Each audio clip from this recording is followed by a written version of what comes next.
City news के प्रायोजक हैं water valley NH28 Sherpur Muzaffarpur. नमस्कार, मैं कोमल आनंद आप तमाम दर्शकों का स्वागत करती हूं सिटी न्यूज मुजफ्फरपुर में। खबरों की ओर बढ़ने से पहले आइए एक नजर डालते हैं आज की सुर्खियों पे। हेडलाइन के प्रायोजक हैं आवासीय उज्जवल विद्यापीठ। बच्चों के भविष्य के लिए एक कदम हमारे साथ बढ़ें।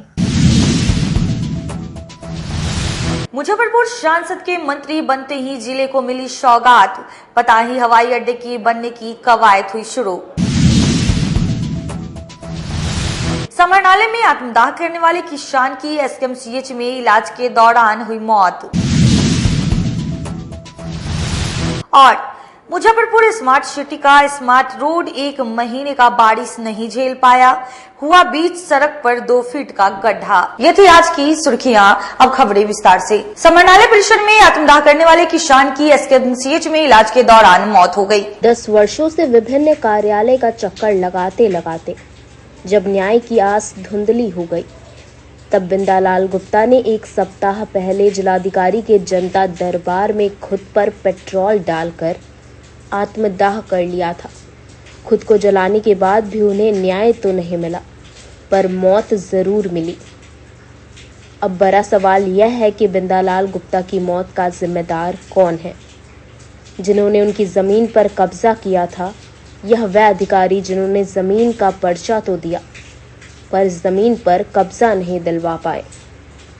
जिलाधिकारी के जनता दरबार में पेट्रोल छिड़ककर खुद के शरीर को आग के हवाले करने वाले कांटी के बिंदालाल गुप्ता की बुधवार को SKMCH में इलाज के दौरान मौत हो गई। उनके पुत्र मुन्ना गुप्ता ने बताया कि जिन आरोपितों के कारण उनके पिता की मौत हुई है, उसे अभी तक गिरफ्तार तक नहीं किया गया है। साथ ही मुन्ना गुप्ता ने बताया कि उन्हें इंसाफ नहीं मिला, मिली तो मौत। कल ही पिताजी का पुलिस ने बयान दर्ज कर लिया था, जिसमें उन्होंने खुद को आग लगाने का कारण पुलिस को बताया था कि वह अपनी जमीन की डिग्री हाथ में लेकर सभी कार्यालयों में कई वर्षों से घूम रहे थे, लेकिन पप्पू राम, नंदलाल राम, संजय राम और राहुल राम उनके जमीन पर कब्जा नहीं होने दे रहा था। इंसाफ के लिए अधिकारियों के ऑफिस का चक्कर काटने के बाद भी इंसाफ नहीं मिला तो खुद को आग लगाकर आत्मदाह का प्रयास किया था। आपको बता दें कि मुजफ्फरपुर में हाल के ही बीते कुछ दिनों पहले जमीन पर कब्जा नहीं होने से क्षुब्ध होकर समरनाले परिसर में खुद को आग लगाने वाले काटी के बिंदालाल गुप्ता की बुधवार देर रात मौत हो गई। SKMCH के चिकित्सक ने इसकी पुष्टि की। शाम में तबीयत बिगड़ने के बाद ICU में तैनात विशेषज्ञ चिकित्सकों की देखरेख में उनका इलाज किया गया। उन्हें वेंटिलेटर सपोर्ट भी दिया गया, लेकिन बचाया नहीं जा सका। वहीं गुरुवार की सुबह की घटना से आहत परिजनों और स्थानीयों ने मृतक बिंदालाल गुप्ता को इंसाफ दिलाने की मांग को लेकर शव को सड़क पर रखकर सड़क को जाम कर दिया। वहीं जाम की सूचना पर SDO पश्चिमी ब्रजेश कुमार, DSP 2 विनीता सिन्हा मौके पर पहुंचकर परिजनों को आश्वासित कराया कि उनकी मांग जल्द ही पूरी कर ली जाएगी और दोषियों पर कार्रवाई की जाएगी। आश्वासन के बाद जाम को समाप्त कराया गया। वहीं मृतक बिंदालाल गुप्ता की पत्नी का रो रो कर बुरा हाल हो गया है। मौत की सूचना के बाद गांव में मातम छा गया है। आपको बता दें कि ससुर से मिली बास गीत पर्चे से मिली जमीन पर वर्षों से दबंग कब्जा नहीं होने दे रहे हैं। ससुराल में बसे बिंदालाल ने इसके लिए अंचल से लेकर प्रदेश स्तर तक गुहार लगाई, मगर उन्हें न्याय नहीं मिला। अंत में क्षुब्ध होकर उन्होंने पिछले शुक्रवार को कलेक्ट्रेट में खुद को आग लगा ली थी। मामले में उनकी पत्नी किशोरी देवी ने वार्ड पार्षद पप्पू राम समेत 4 लोगों पर प्राथमिकी दर्ज कराई है। इस मामले में भी कोई कार्रवाई नहीं हुई है। 2014 से जमीनी विवाद है। बिहार सरकार भू अधिनियम के थ्रू हमें 3 डिसमिल जमीन मिला था। खाता नंबर 73, खेसरा नंबर 6811।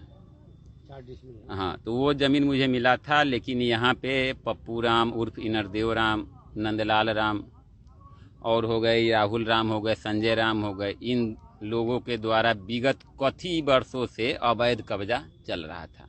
कभी भैंसी लाकर बांध देते, कभी बथान बना देते, कभी पीपल का पेड़ काट देते, ये निरंतर था। बीच में इंदिरा आवास भी पास हुआ, 50,000 रुपया भी पिताजी के नाम से, अब बिंदा लाल गुप्ता के नाम से आवंटित हुआ। उसी जमीन पर पापा ने छड़, सीमेंट, बालू, ईंटा वगैरह सब चीज़ गिरवाए, सारा चोरी करके ले गए। डायरेक्ट बोल रहे थे, बोलू कि एक तो फ्री का ज़मीन है और ऊपर तुम रहना चाह रहा है, रहना है तो 2 लाख उल्टे लाओ, और नहीं तो 50,000 लो भाग जाओ। कभी चौराहे पे धमकाते थे, कभी कहीं धमकाते थे। पंचायत में बहुत जगह घूम गए, कोई सुनवाई नहीं। वार्ड नंबर 1 के पार्षद हैं, कोई सुनवाई नहीं। नगर अध्यक्ष हो, जो भी हो, सब जगह घूम गए। अंतिम में कोर्ट का सहारा लेना पड़ा। 2022 में कोर्ट ने भी ऑर्डर दे दिया अंचलाधिकारी को, थानाध्यक्ष को, ये भूमि समाहरणकर्ता को, कि इनका मामला 2022 में ही क्लियर करके हटा दीजिए। पूरा तारीख वगैरह टोटल चीज था। लेकिन 2022 से अभी 2024 का ये जुलाई महीना चल रहा है, अभी तक निष्कर्ष कुछ नहीं निकला। इन्होंने डीएम को इससे पहले भी वार्निंग दे रखा था कि अगर आप मेरे काम में एक्शन नहीं लीजिएगा तो हम आत्महत्या कर लेंगे या धरना करेंगे। फिर भी कोई सुनवाई नहीं हुआ। सीईओ जो है अंचलाधिकारी, वो भी पैसा इनका खा गया, 20,000 रुपया वो भी खा गया। डायरेक्ट कहा कि आप डिग्री लेकर घूमते रहिए, कोई फायदा नहीं है, फ्री का जमीन है, आप भी फ्री में ही घूमते रहिएगा। कौन बोला ये बात? ये अंचलाधिकारी कांटी राजशेखर, इससे पहले वाले। अभी तत्कालीन का हम नाम नहीं ले रहे हैं, चाहे कांटी थाना अध्यक्ष हो, चाहे डीएम हो, चाहे सीईओ हो, वो हाँ पिछला उस समय के जो थे 2022 के चौथे या छठे महीना के, जो उस समय थे उनका ही मैं बता रहा हूँ। उन्होंने कहा कि फ्री का जमीन है, फ्री में आप घूमते रहिए, बिना दक्षिणा का कोई काम नहीं होता है। डीएसएलआर के पास गए, सबके पास गए। अंतिम में विधि न्यायालय द्वारा 2022 में ऑर्डर पारित हुआ, उसका कोई सुनवाई नहीं हुआ। सीईओ के पास जाइए तो मेरे पास थाना नहीं है, हम बिना थाना के वहाँ पहुँचेंगे नहीं। थाना के पास जाइए तो मुजफ्फरपुर के सांसद और मंत्री डॉक्टर राजभूषण चौधरी के प्रयास पर एक बार फिर पताही हवाई अड्डे से जहाज उड़ने की कवायद शुरू। बहुप्रतीक्षित मुजफ्फरपुर के पताही अड्डे से विमान सेवा शुरू किए जाने की सौगात दीपावली से पहले मिल सकती है। आपको बता दें कि 2019 लोकसभा चुनाव के दौरान प्रधानमंत्री नरेंद्र मोदी ने पताही में सभा की थी। उन्होंने यहां से विमान सेवा शुरू किए जाने की बात की थी, पर 2024 के लोकसभा चुनाव से पहले भी इसके शुरू नहीं होने से ईडी गठबंधन ने लोकसभा चुनाव में इसे मुद्दा बनाया था। केंद्रीय राज्य मंत्री शाह मुजफ्फरपुर की सांसद राजभूषण चौधरी की पहल पर एक बार फिर से इसके शुरू होने की आस जगी है। केंद्रीय राज्य मंत्री ने बताया कि पताही हवाई अड्डे के विस्तारीकरण के लिए जमीन उपलब्ध कराने को लेकर केंद्रीय नागरिक उड्डयन मंत्रालय ने पताही हवाई अड्डे के विस्तारीकरण के लिए 478 एकड़ जमीन उपलब्ध कराने की पहल की है। इससे पताही अड्डे के विस्तारीकरण की संभावना फिर से शुरू हो गई है। पताही हवाई अड्डे के लिए 478 एकड़ जमीन को लेकर जिला भू अर्जन पदाधिकारी से प्राक्कलन तैयार करने को कहा गया है। सिविल विमानन निर्देशालय हवाई अड्डा के तत्कालीन निर्देशक के आग्रह पर यह प्राक्कलन तैयार हो रहा है। इसमें रनवे को उत्तर की तरफ करने को लेकर प्लान बनाने के साथ ही 2 चरणों में अतिरिक्त 478 एकड़ जमीन का प्राक्कलन तैयार करने का काम होना है।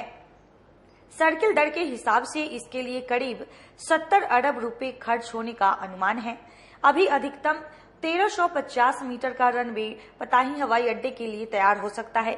इतनी लंबाई के रनवे पर बड़े विमान की उड़ान संभव नहीं है। देखिए, हम यहाँ से जीतने के बाद जब गए थे और जब मंत्रालय का गठन हुआ तो हम सिविल एविएशन मिनिस्ट्री में जा करके एक आवेदन हमने दिया था अपने लेटर हेड पर कि हमारे पताही का जो मामला है एयरपोर्ट का, उसको थोड़ा सा देखा जाए, कंसीडर किया जाए और उसको जितना जल्दी हो सके बनाया जाए। और आपके माध्यम से हमको पता चल रहा है कि जमीन अधिग्रहण के लिए हमारे डीएम साहब के यहाँ वहाँ से आया है मिनिस्ट्री से, तो निश्चित तौर पर ये एक सकारात्मक पहल है, सकारात्मक प्रयास है कि पताही में एयरपोर्ट बने। क्योंकि ज़मीन शॉर्ट कर रहा था, जो रनवे का जो लेंथ होना चाहिए वो थोड़ा शॉर्ट हो रहा था, तो उसमें ज़मीन अधिग्रहण ही एक उपाय है, जिसके बाद हम उस जो रिक्वायरमेंट है उसको फुलफिल कर लेते हैं तो निश्चित तौर पर यहाँ पताही में एयरपोर्ट बनेगा। चलिए, रिक्वायरमेंट के लिए है जी, कितने एकड़ जमीन के रिक्वायरमेंट के लिए? 478 एकड़ जमीन की रिक्वायरमेंट है। तो उस पर हम लोग देख रहे हैं आगे आने वाले दिनों में क्या होता है, कैसे जमीन मिलता है, तो उस स्थल पर भी जा करके हम लोग निरीक्षण करेंगे। अधिग्रहण का कार्य कब से शुरू होने की उम्मीद है? देखिए, वो तो प्रशासनिक लेवल की बात है। हम लोग ने रिक्वेस्ट किया है कि जितना जल्दी हो, जो भी हो प्रक्रिया हो, चूंकि हम लोग चाहते हैं कि जल्दी से जल्दी हम लोग रिजल्ट दें। सुलइस गेट पर बाढ़ की आशंका को देखते हुए चौकीदार की तैनाती की गई। मुजफ्फरपुर जिले की प्रमुख नदियों के जलस्तर में हो रही वृद्धि के बाद सुलइस पर विशेष नजर रखने के लिए नदी तटबंधों पर चौकीदार को तैनात करने का निर्देश दिया गया है। एसडीओ पश्चिमी ब्रजेश कुमार ने बताया कि जिलाधिकारी सुब्रत कुमार सेन ने जल संसाधन विभाग को निर्देश देते हुए कहा है कि भारी बारिश की आशंका को लेकर नदियों का जलस्तर बढ़ेगा। नदियों के जलस्तर में वृद्धि के कारण बाढ़ जैसी समस्या उत्पन्न होगी। बाढ़ की आशंका को देखते हुए आपदा प्रबंधन विभाग बाढ़ नियंत्रण को लेकर साहेबगंज के 3, पारू के 4 और सरैया के 4 सहित अन्य सुलइस पर 24 घंटे के लिए चौकीदार की तैनाती की गई है। उन्होंने कहा कि पश्चिमी क्षेत्र की संदिग्ध जगह जहां नदियों का पानी उफनता है और ग्रामीण इलाकों में घुसने की आशंका बनी रहती है, वैसे सभी जगहों पर चौकीदार की तैनाती रहेगी, जो नदियों के जलस्तर पर विशेष नजर रखेंगे। नहीं, जितने स्लुइस गेट हैं जो वल्नरेबल स्लुइस गेट हैं, जैसे आपका 3 साहेबगंज में है और 4 हम लोगों को मिला पारू में, ठीक है ना, और उसके बाद 4 सरैया में भी है। तो अन्य भी अगर जो छूटे हुए हैं उन पर भी चौकीदारों की प्रतिनियुक्ति कर दी गई है। 24 घंटे ये लोग रहेंगे? हाँ, वो शिफ्ट वाइज रहेंगे। साथ ही साथ जो एजेंसी है जिनको द्वारा फ्लड फाइटिंग जिनके द्वारा किया जाना, उस एजेंसी के लोगों को भी चिन्हित किया गया, उनका मोबाइल नंबर और जो संबंधित लोग हैं उनका मोबाइल नंबर भी हम लोगों के पास है। और जो आपदा प्रबंधन हमारा जो केंद्र चल रहा है 24 आवर वो कार्यरत है, वहां पर लगातार उनसे बात की जाती है, मॉनिटरिंग की जाती है और किसी प्रकार की कोई भी सूचना जो होती है उनको वहां से हम लोग प्राप्त करते हैं। गंडक नदी के जलस्तर की क्या स्थिति है, किस तरह की तैयारी है? जी, जैसा कि आपको मालूम है कि वाल्मीकि बैराज से समय समय पर पानी गंडक नदी में छोड़ा जा रहा है, फलस्वरूप उसके चलते जलस्तर में बढ़ाव हो रही है, वृद्धि हो रही है। जैसे अनुमंडल पश्चिमी का साहेबगंज, पारू और सरैया क्षेत्र आता है उसके अंतर्गत, तो जिलाधिकारी महोदय के द्वारा परसों 8 तारीख को, बीते 8 जुलाई को पूरे जो बांध है उसका निरीक्षण किया गया और निरीक्षण के क्रम में जो उपस्थित पदाधिकारी थे, जो जल संसाधन विभाग के पदाधिकारी थे, उनको आवश्यक निर्देश दिया गया। जल में सामान्य बढ़ोतरी हुई है, जो पानी वहां से छोड़ा गया था तो सामान्य बढ़ोतरी हुई है, कोई खतरा का कोई उसमें संभावना नहीं है। लेकिन आसन्न जो बाढ़ है उसको देखते हुए जिलाधिकारी महोदय द्वारा स्पष्ट निर्देश दिया गया है वो सभी विभागों को जो एसओपी है उसके अकॉर्डिंग तैयारी करें। और पूरा हमारा जो अमला है, जो जल संसाधन विभाग है या हमारा जिले का जो आपदा प्रबंधन विभाग है, पूरी तरह से तैयार है, सचेष्ट है, सारी तैयारियां पूरी कर ली गई हैं। जगह जगह पर हमारे जो बैग से मिट्टी के भरे हुए जियो बैग्स हैं और भी बालू और बैग्स की तैयारी कर ली गई है, रख दी गई है। साथ ही साथ जो सुलिस गेट हैं उसमें हमारे जिलाधिकारी महोदय द्वारा स्पष्ट निर्देश दिया गया है कि जो संबंधित थाना क्षेत्र हैं वहां से चौकीदारों की प्रतिनियुक्ति कर दी जाए और प्रतिनियुक्ति हो भी गई है। और यह भी स्पष्ट निर्देश दिया गया है कि जल संसाधन विभाग के जो उच्चस्थ पदाधिकारी हैं उनके निर्देश के बाद ही सुलिस गेट को खोला जाएगा। तो इस प्रकार से पूरी तैयारियां मुकम्मल हैं और जो भी बाढ़ की जो आज संभावना है उसको देखते हुए जो एसओपी, जो गाइडलाइन सरकार के द्वारा दिया गया है, उसमें हम लोग पूरी तरह से तैयार हैं और इसका हम लोग बहुत बढ़िया से इसको मिटिगेट करेंगे। निचले इलाके हैं, खासकर पारू और साहेबगंज के, वहाँ पे कई गाँव में धीरे प्रवेश करें, जो निचले इलाके वहाँ अभी जो निरीक्षण किया गया था, अभी किसी भी ऐसे टोले या गांव में जल।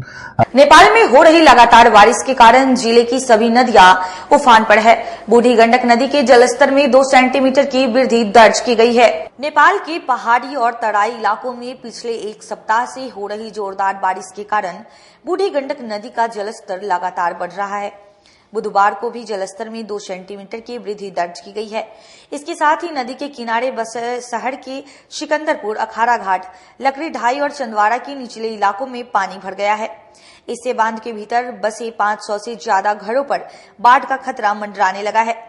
इन घरों में बसे लोग पलायन करने की तैयारी में हैं। वहीं इस बढ़ती पानी की परेशानी मछुआरों के लिए भूखमरी जैसी है। सिकंदरपुर के नाव चालक और मछुआरे शंकर सैनी ने बताया कि हम लोग का पेट और परिवार का पालन पोषण नाव और मछली पकड़कर ही होता है, मगर कई ऐसे फैक्ट्री और मिल से गंदे केमिकल को नदी में पानी में छोड़ दिया जाता है, जिस वजह से मछलियां मर जाती है और परिवार चलाना बहुत मुश्किल हो जाता है। अरे बहुत परेशानी होता है। उसमें क्या है, मिल वाला पानी छोड़ देता है, एकदम जहरीला, हरा मछली अपना मर जाता है। उपना के मछली सब मरे लगे बाढ़ के पानी में मछली उसके मिले कि ना? थोड़ा बहुत मिलता है, तो मछली सब मर गया तो कहाँ से अपना मिले। मछली सब कैसे मर जाए? वो जहरीला पानी छोड़ देता है अपना मिल वाला। कितना मछली सब मर जाए? बहुत काफी। मतलब खाली छोटा मछली की बड़ा मछली? बड़ा छोटा सब मछली मरता है। अहाँ के परिवार यही नाव चलावे से चले कि मछली पकड़े? मछली पकड़ते हैं।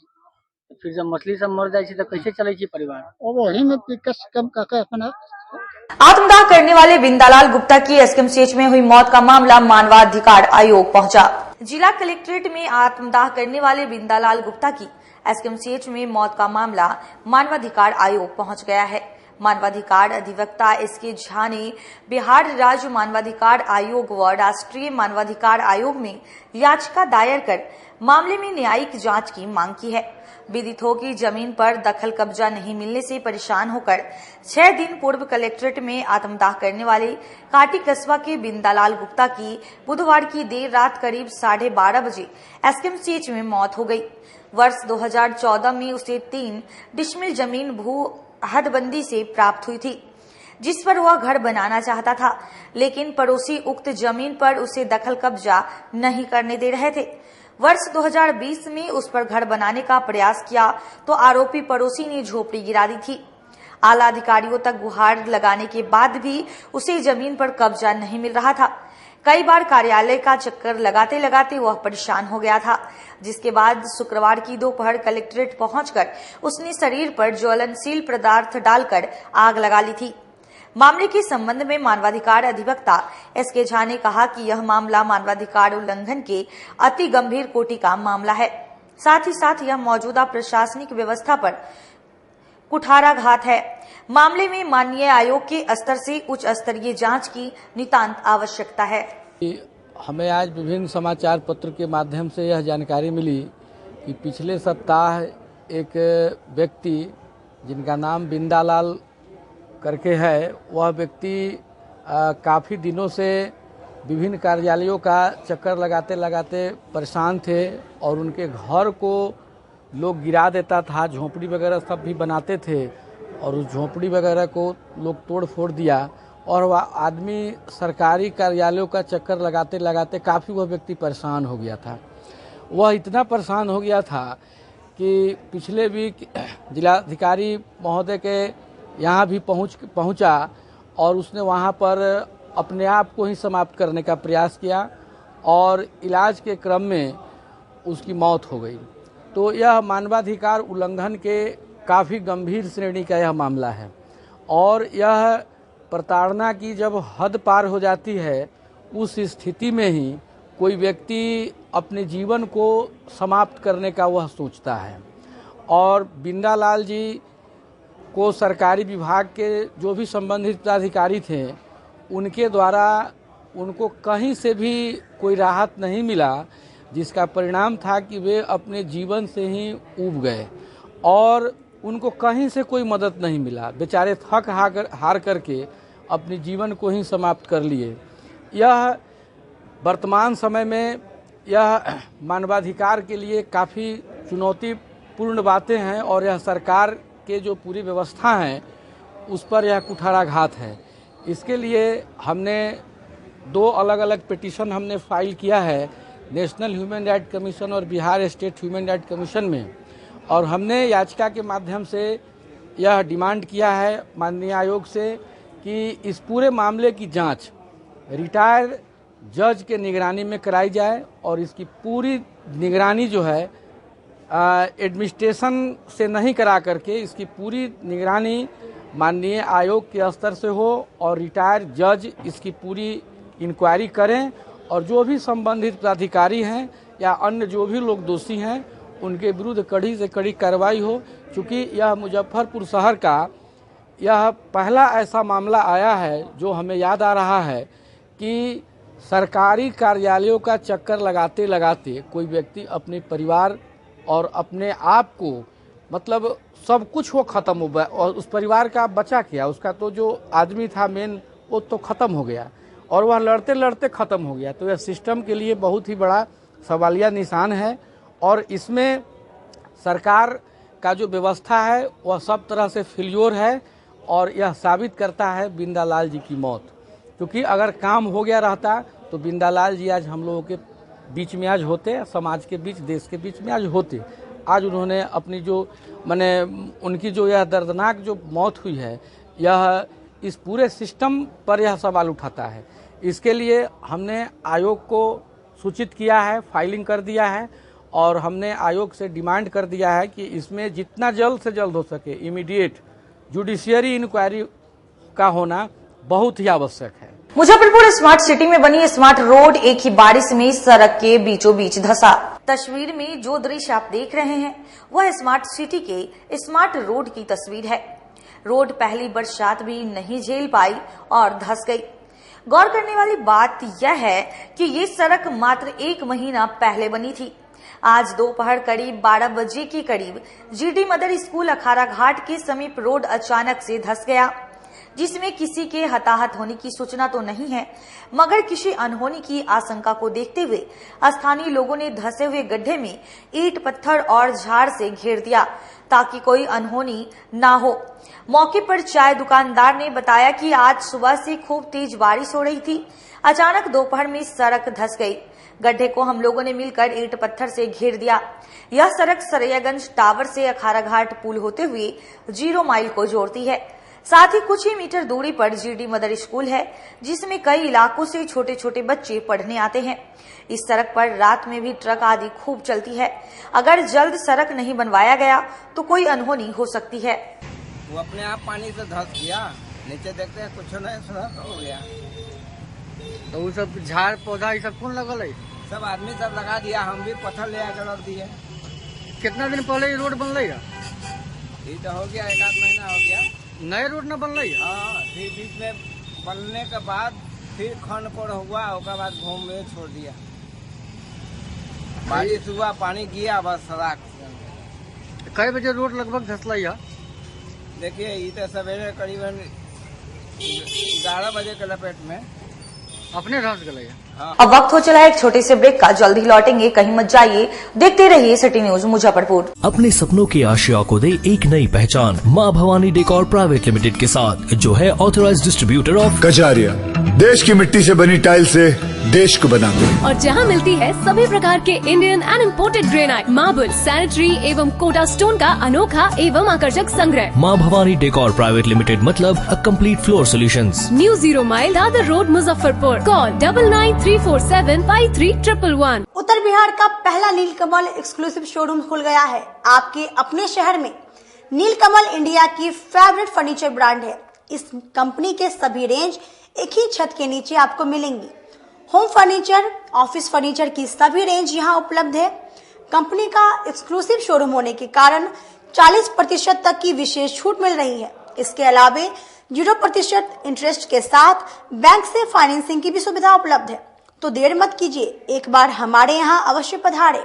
हमारा पता है Mithanpura, Narayanpur road, opposite Vaishali management college और हमारा मोबाइल नंबर है 9334900888 और हमारा दूसरा नंबर है 7004320580। के समय और इस लगन के अवसर पे मैं मनीष कुमार यूए एसोसिएट का प्रोप्राइटर, हमारा नीलकमल का फर्नीचर का शोरूम है एक्सक्लूसिव, जो मिठनपुरा चौक पे स्थगित है। हमारे यहाँ कुचीना का चिमनी और जो गैस चूल्हा है उसकी एक विस्तृत रेंज है मॉड्यूलर में। हरी डिस्काउंट्स है हमारे यहाँ सोफा पर, डाइनिंग टेबल पे। सभी लोगों से मेरा यही निवेदन है, जो 2-3 सालों से आप लोगों का हमें प्यार मिलता आ रहा है, हमारे यहाँ फिनांस की भी एक अच्छी व्यवस्था है और इस त्योहारों के अवसर पे हम चाहेंगे कि एक बार हमारे यहाँ पधारे और हमारे ऑफर्स का लाभ ले और हर खरीदारी पे हम लोग एक सुनिश्चित उपहार भी दे रहे हैं।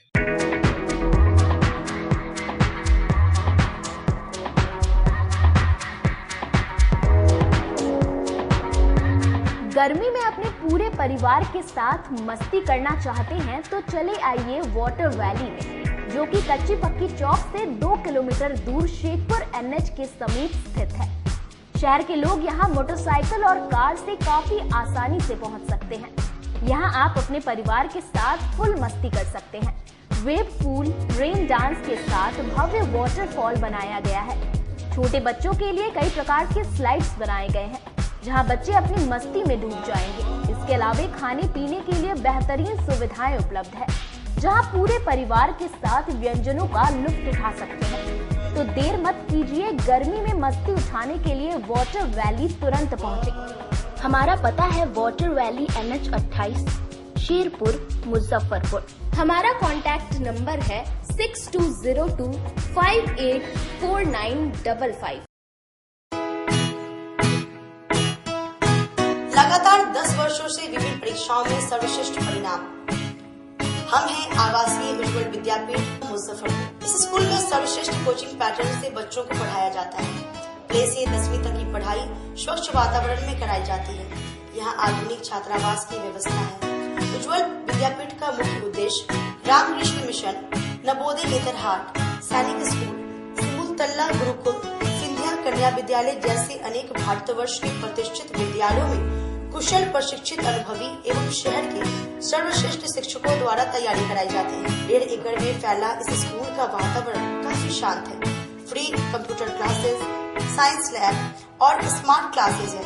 साथ ही इंडोर और आउटडोर गेम की भी व्यवस्था है। तो अपने बच्चों के लक्ष्य के सपनों को पूरा कराना चाहते हैं तो आज ही आवासीय उज्ज्वल विद्यापीठ में अपने बच्चों का नामांकन करवाएं। हमारा पता है पोखरिया पीठ, अतरदा, मुजफ्फरपुर और हमारा कॉन्टेक्ट नंबर है 9708 351851 और हमारा दूसरा नंबर है 8797122397 या फिर आप हमें कांटेक्ट कर सकते हैं 8409996658 पर। ब्रेक के बाद फिर से आप तमाम दर्शकों का स्वागत है। आइए बढ़ते हैं आगे की खबरों की ओर। जिले में अनोखी शादी हुई, दिव्यांग जोड़ों ने लगाई 7 फेरे और कहा हम शादी से काफी खुश हैं। मुजफ्फरपुर में हुई अनोखी शादी हुई दिव्यांग जोड़े की। दिव्यांग बड़ वधू को दिया लोगों ने आशीर्वाद, एक दूसरे का जिंदगी भर साथ देने की खाई कसमें। दिव्यांग जोड़े ने कहा हम इस शादी से खुश है। पहले फोन पर हुआ प्यार और एक पब्लिक मीटिंग के दौरान एक दूसरे के बीच आंख लड़ी। फिर शादी की बात हुई और दोनों वर वधू के परिजनों ने आपस रजामंदी से शादी की बात तय की। उसके बाद दिव्यांग जोड़े की मंदिर में शादी कराई गई। दिव्यांग जोड़े की इस अनोखी शादी को देखने के लिए भारी संख्या में लोगों की भीड़ लगी रही। परिजनों ने कहा कि लड़का और लड़की एक दूसरे को पसंद किया तो दोनों के परिवार के लोगों की रजामंदी से दोनों जोड़े की शादी करा दी गई। दरअसल पूरा मामला मुजफ्फरपुर जिले के काटी थाना क्षेत्र के कपड़पुरा गांव का है, जहां के रहने वाले दिव्यांग अशोक कुमार फर्नीचर का काम कर अपने परिवार का भरण पोषण करते थे। जिसके बाद एक मीटिंग के दौरान उनकी मुलाकात साहेबगंज की निवासी रेखा कुमारी से हुई और वहीं से शुरू हुई एक अनोखी शादी की कहानी। और अब दोनों ने मिलकर एक दूसरे के साथ दाम्पत्य जीवन जीने का वादा करते हुए साहेबगंज के एक मंदिर में शादी कर ली है और यह शादी पूरे विधि विधान के अनुसार हुई है। जिसके बाद बुधवार की देर रात रिसेप्शन का कार्यक्रम रखा गया था, जिसमें सैकड़ों लोग सहित कई प्रतिनिधि और अधिकारी भी वहां पहुंचे और वर वधू को सुखमय दाम्पत्य जीवन का आशीर्वाद दिया। वहीं अशोक और रेखा की इस साहसी कदम के बाद लोगों के बीच यह शादी चर्चा का विषय बन गया है। खुश है। अच्छा, कैसे आप दोनों के बीच मुलाकात होती है? मीटिंग के द्वारा से होता है। मीटिंग के द्वारा जी। PW संघ से जी। अच्छा, इस शादी से आप कितना खुश है? खुश है। कब से जो है यह समस्या आपके साथ, विकलांग का जो समस्या कब से? वो 5 साल के थे तब से। मतलब बचपन से? जी। क्या नाम हुआ आपका? रेखा कुमारी। कहाँ शादी हुई है? क्या कहेंगे, अब शादी हो गई है, क्या कहेंगे, कितना खुशी है? बहुत खुश है। बहुत खुश है। मतलब कैसे दोस्ती होती है? दोस्ती कैसे हुई आपकी? मोबाइल से बात हुआ। मोबाइल से बात हुआ? अच्छा, कहाँ मुलाकात कहाँ हो? मुलाकात कहीं नहीं हुआ। अच्छा, मुलाकात नहीं है मेरा। तो हिंदू रीति रिवाज से जो है शादी से? हाँ। आप शादी से कितना खुश हैं? बहुत खुश है। तो आपकी चाहत नहीं थी कि मतलब हम विकलांग है तो हमारी पत्नी कम से कम सही हो? थी। तो फिर कैसे शादी कर लिया आपने? जो होना होगा वही ना होगा।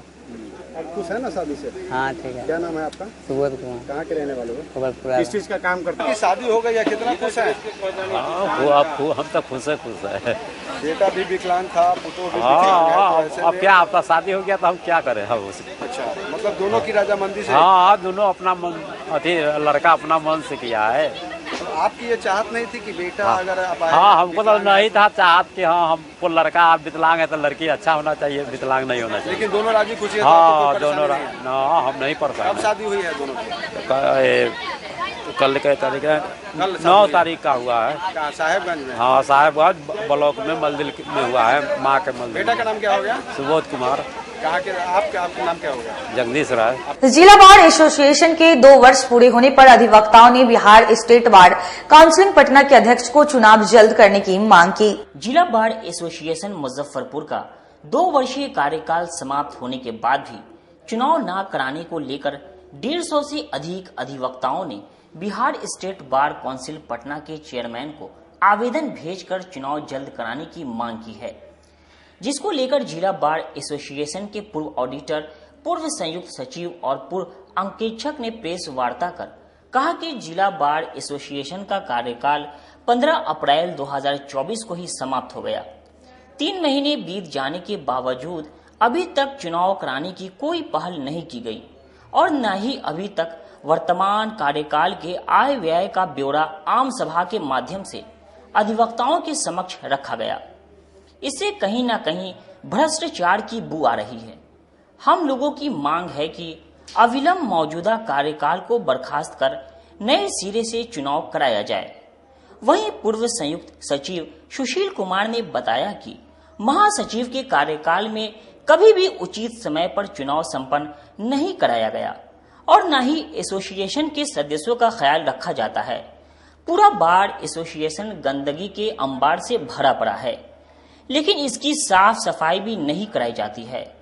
हम लोगों की मांग है कि आय व्यय का ब्यौरा जल्द ही सार्वजनिक किया जाए और नए सिरे से चुनाव अविलंब संपन्न कराया जाए। मान महासचिव महोदय जो हैं, इनका इतिहास रहा है, जब भी यहाँ महासचिव हुए हैं नियत समय पर कभी भी चुनाव नहीं कराया इन्होंने और लोगों की सुविधा का कभी ध्यान नहीं रखा गया है। आज भी जितने भी शौचालय हैं सभी जगह गंदगी फैला हुआ है, कहीं कोई साफ सफाई व्यवस्था नहीं है। अधिवक्ता द्वारा जो भी उनके नाम पर जो यहाँ पर पैसा वसूल किया जाता है, चाहे जो आमदनी होती है एसोसिएशन को, 1 रुपया भी अधिवक्ता के सुविधा का ख्याल नहीं रखा जाता है और उस पर खर्च नहीं किया जाता है। सब जगह देखिए जो है गंदगी फैला हुआ है, न पीने की जो पानी है शुद्ध पानी लोगों को मिल रहा है। तो आखिर एसोसिएशन बनता है किस लिए भाई? और नियत समय पर जो है कभी भी चुनाव नहीं कराया गया है और आज लगभग 2.5 साल होने जा रहा है, आय व्यय का ब्यौरा नहीं दिया गया है। पता नहीं कहां जा रहा है राशि भाई। आखिर आम अधिवक्ता की हैसियत से सभी अधिवक्ताओं को यह जानने का अधिकार है कि ये पैसा जा कहां रहा है।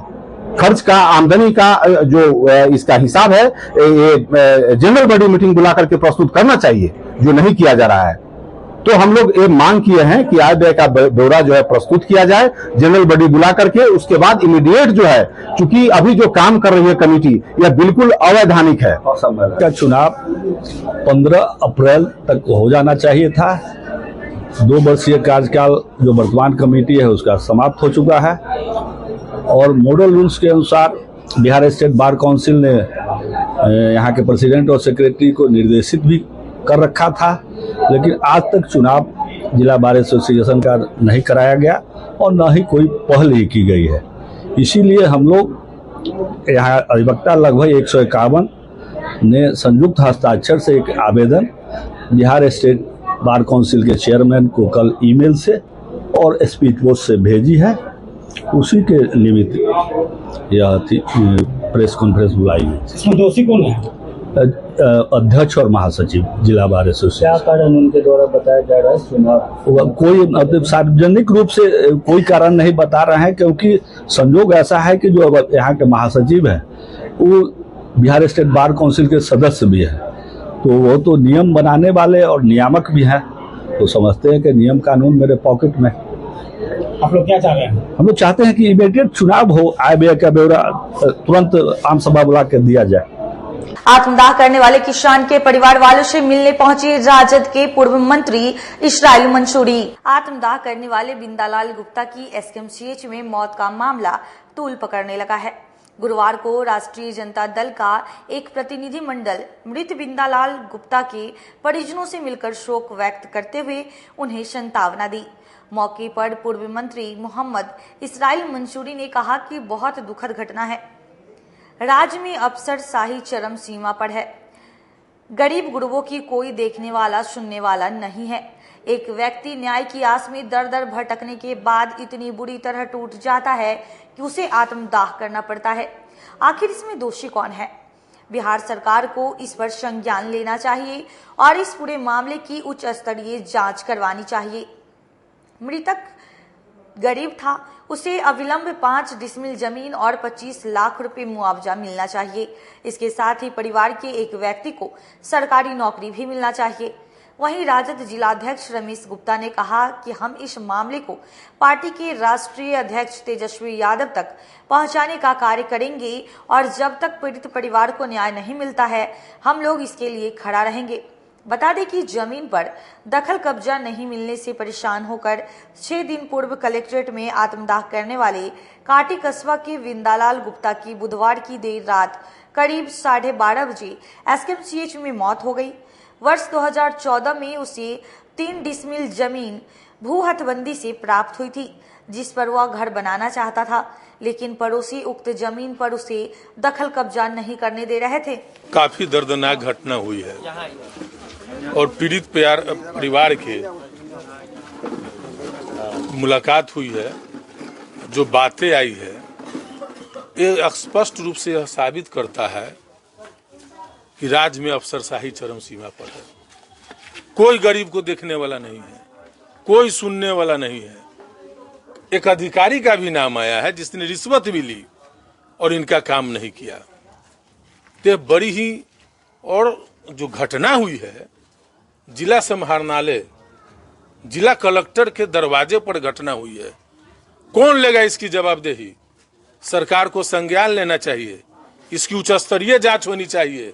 हम व्यक्ति विशेष पर नहीं जाना चाहते हैं, लेकिन कोई पीड़िता इतना दिनों से अपने हक और अधिकार के लिए 1 दशक से परेशान है। अधिकारी लोग जो है से उनको और प्रताड़ित करने का काम किया, उनसे रिश्वत लेने का काम किया। उसके बाद आपके दिए हुए पर्चे 3 डिसमिल को आपने जो है सो उस 3 डिसमिल को कब्जा नहीं करा पाए। ये कौन सा शासन और प्रशासन चल रहा है? और जिलाधिकारी से मिलता है पीड़ित और मिलने के बाद आत्मदाह उनके दरवाजे पर करता है। ये तो बड़ी है, उच्च स्तरीय जांच होनी चाहिए और जो भी पदाधिकारी है तमाम पदाधिकारी को चिन्हित करके कार्रवाई होना चाहिए। और मृतक चूंकि भूमिहीन था, गरीब था। हम लोग पूरा राजद परिवार की तरफ से हम लोग आकर पीड़ित परिवार से हम लोग मिले हैं और घटना बहुत दुखदायी है। कलेक्टर के सामने कलेक्ट्रेट में पहले से वहाँ फोर्स भी भरा रहता है, वहाँ मजिस्ट्रेट भी रहता है कलेक्टर के आगे कि कोई घटनाएं दुर्घटनाएं न हो। लेकिन कैसे 40 से 50% ये जल गए और वहाँ के पदाधिकारी देखते रह गए, ये जांच का विषय है। ठीक बोले हैं यहाँ के स्थानीय विधायक पूर्व मंत्री की जांच होना चाहिए और न्यायिक जांच हो और जांच करके उस दोषी पदाधिकारियों पर कार्रवाई हो। अगर कार्रवाई नहीं होता है तो राष्ट्रीय जनता दल यहाँ से लेकर प्रदेश तक, चूंकि हमारे नेता आदरणीय तेजस्वी यादव जी इस घटना को संज्ञान लेने का काम उन्होंने किया है और उन्होंने कहा है कि जाकर आप लोग देखिए और वहां से भी इस पर कार्रवाई होने की बात होगी। अगर पदाधिकारी सही दोषी लोगों को अगर इसमें सजा नहीं देते हैं और जहां घटना घटी है वो घटना स्थल कौन है और तंग आकर, मतलब आपके पदाधिकारी से तंग आकर ये आदमी अपना दाह माने वहां पर कर लिया, आग लगा लिया पेट्रोल छीट के। पेट्रोल छीट रहा था उस समय आपके पदाधिकारी मजिस्ट्रेट वहां कहाँ थे? जब वो आग लगा रहा था वहां जो एक स्टैटिक फोर्स वहां रहता है वो कहाँ था? आज 40 से 50% जल गया और कोई प्रशासन ताकने का नाम नहीं ले रहा है, सीधे आ रहा है, घूम रहा है, किसी तरह से बोलूं दाह संस्कार हो जाए। ट्रेन की शौचालय में लाश मिलने के मामले में मानवाधिकार आयोग के हस्तक्षेप के बाद रक्सौल जीआरपी पुलिस ने एफआईआर दर्ज की। रक्सौल रेलवे स्टेशन पर सवारी गाड़ी के शौचालय में मिली लाश के मामले में राष्ट्रीय मानव अधिकार आयोग के हस्तक्षेप के बाद रक्सौल रेल पुलिस ने पीड़ित परिवार को एफआईआर की कॉपी उपलब्ध करा दी है। मालूम हो कि पूर्वी चंपारण जिले के पिपरा थाना अंतर्गत चकबारा बखरी निवासी पूनम कुमारी ने मानव अधिकार अधिवक्ता एसके झा के माध्यम से आयोग में याचिका दायर की थी, जिस पर सुनवाई करते हुए आयोग ने एसपी मोतिहारी को जांच की जिम्मेदारी दी थी तथा 8 सप्ताह में मामले में कार्रवाई करते हुए याचिकाकर्ता को की गई कार्रवाई की सूचना देने का निर्देश दिया था। वहीं मामले के संबंध में मानव अधिकार मामलों के अधिवक्ता एसके झा ने बताया कि इस पूरे मामले को रक्सौल रेल पुलिस दबाने का प्रयास कर रही है। इस मामले में अविलंब प्राथमिकी दर्ज करते हुए जांच होनी चाहिए थी, लेकिन रक्सौल रेल पुलिस के द्वारा 5 माह पश्चात प्राथमिकी दर्ज किए जाने के बाद भी एफआईआर की कॉपी पीड़ित परिवार को उपलब्ध नहीं कराई जा रही थी। उन्होंने कहा कि 5 माह बाद एफआईआर दर्ज करना तथा इसके बाद भी उसकी कॉपी पीड़ित परिवार को नहीं दिया जाना संदेह उत्पन्न करता है। उन्होंने मामले में उच्च स्तरीय जांच की मांग की है। रेल पुलिस के द्वारा जो प्राथमिकी दर्ज नहीं किया जा रहा था नवंबर 2023 से ही, उस मामले में जब नेशनल ह्यूमन राइट कमीशन के द्वारा इंक्वायरी का जब आदेश दिया गया और हुआ कि एसपी मोतिहारी इस पूरे मामले की जांच करेंगे, तत्पश्चात आनन फानन में रक्सौल रेल पुलिस के द्वारा एक एफआईआर की कॉपी जो पीड़ित परिवार हैं उनके परिजनों को उपलब्ध करा दिया गया। जब हमने एफआईआर की कॉपी को जब हमने देखा तो हमने पाया उसमें कि नवंबर की घटना है और पुलिस अप्रैल में ही प्राथमिकी दर्ज करके रखे हुए था, लेकिन वह परिजनों को इसके बारे में कोई जानकारी ही नहीं था कि उसने प्राथमिकी दर्ज किया है कि नहीं किया, और पुलिस भी बता नहीं रही थी। लेकिन जब विभिन्न समाचार पत्रों में और चैनलों पर जब यह न्यूज चलने लगा है, नेशनल ह्यूमन राइट कमीशन का जब हस्तक्षेप हुआ है, जब इंक्वायरी कमेटी जब गठित हो गई कि नहीं अब इसमें इंक्वायरी होना है, आदेश जब दे दिया गया, तब मालूम चला कि नहीं तो अप्रैल में ये लोग प्राथमिकी दर्ज करके रखे हुए था और भी लोगों ने दिया है। तो ये भी बहुत बड़ा लैचेज इसमें है कि नवंबर में 25 नवंबर 2023 को मुजफ्फरपुर रेलवे स्टेशन से कोई व्यक्ति चलता है अपने घर के लिए और उसका डेड बॉडी बरामद होता है 26 नवंबर को रक्सौल से, और प्राथमिकी जबकि इमीडिएट होनी चाहिए थी, प्राथमिकी के लिए आवेदन परिजन के द्वारा उसी वक्त दिया गया था, लेकिन उसको प्राथमिकी में काफ़ी विलम्ब किया गया। और जब ह्यूमन राइट कमीशन में जब मामला पहुंचा था तब इन लोगों ने अप्रैल माह में एक एफआईआर 302 में रजिस्टर्ड कर दिया, लेकिन एफआईआर की कॉपी अवेल नहीं कराया जा रहा था।